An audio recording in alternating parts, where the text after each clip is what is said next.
مسلم شریف کی حدیث ہے، نبی رحمت صلی اللہ علیہ وسلم نے سیدنا فاروق اعظم رضی اللہ تعالی عنہ سے کہا، اے عمر، ایک شخص ہے، اس کا نام اویس ہے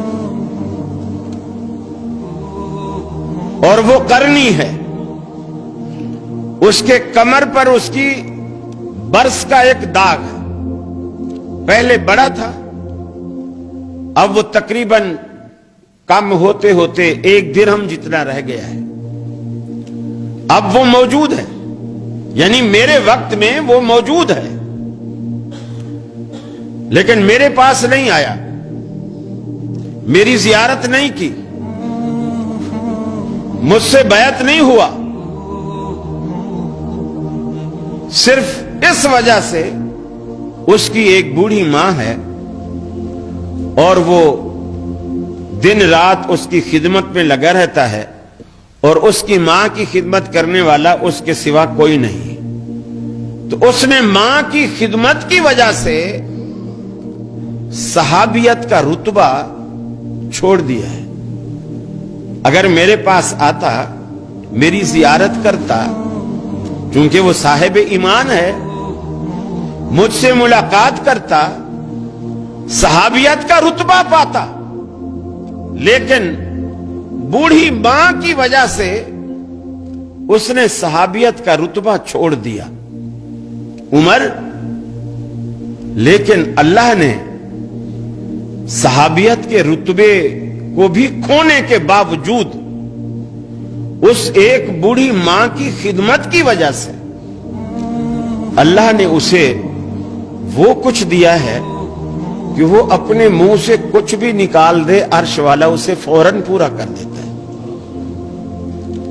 عمر کو بتایا کیوں؟ عمر، اگر تیری اس سے ملاقات ہو تو اپنے لیے دعا ضرور کروانا کہ اللہ اس کی دعا کو رد نہیں کرتا۔ حضرت عمر ڈھونڈتے رہے، رسول اللہ صلی اللہ علیہ وسلم دنیا سے چلے گئے، صدیق اکبر کی خلافت آئی، وہ بھی چلے گئے، حضرت عمر کی خلافت آئی۔ حضرت عمر کے دور میں کسی نے آ کر بتایا کہ امیر المومنین، جس شخص کی آپ کو تلاش تھی، میں اسے مل کر آ رہا ہوں، مینا میں ٹھہرا ہوا ہے، حج کرنے آیا ہوا ہے، ایک خیمے میں ہے، اگر آپ کہیں تو میں اس کو بلا لاؤں۔ انہوں نے کہا نہیں، جس بندے کی اللہ کے ہاں اتنی او بھگت ہے کہ اس کی بات اللہ ٹالتا نہیں ہے، ہم اس کو اپنی دربار میں نہیں بلائیں گے، اس کے احترام میں خود اس کے پاس جائیں گے۔ حضرت عمر فاروق نے اس بندے سے کہا، مجھے لے چلو۔ خیمے میں گئے، ایک شخص ہانڈی چولہے کے اوپر رکھ کر پکا رہا تھا، باقی کچھ دور بیٹھے ہوئے تھے۔ آپ نے پوچھا، ایوکم اویس، ارے تم میں اویس کون ہے؟ وہ جو ہانڈی پکا رہا تھا اس نے کہا، میرا نام اویس ہے۔ فرمائیے۔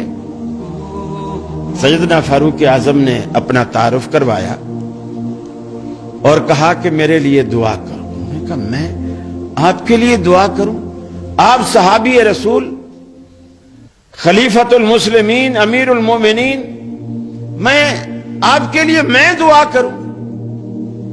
فرمانے لگے، یہ میں نہیں کہہ رہا، میری خواہش نہیں تھی، مجھے تو پتہ بھی نہیں تھا، یہ رسول اللہ صلی اللہ علیہ وسلم نے کہا، اے عمر، اگر تجھے وہ شخص ملے تو اس سے اپنے لیے دعا ضرور کروانا، اس لیے کہ اللہ اس شخص کی دعا کو رد نہیں کرتا۔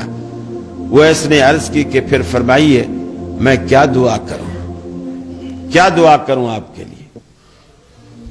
اسلام آباد والوں، اگر ہم ہوتے نا، ہم کہتے کہ اس دفعہ میں نے 40,000 والے کئی بانڈ خریدے ہیں، تو بس یہ دعا کر دو کہ پہلا، دوسرا، تیسرا سارے انعام میرے ہی نکلے ہیں۔ لیکن آپ جانتے ہیں سیدنا فاروق اعظم نے کیا دعا کی؟ فرمایا کہ میرے لیے یہ دعا کرو کہ اللہ عمر کے گناہوں کو معاف کر دے۔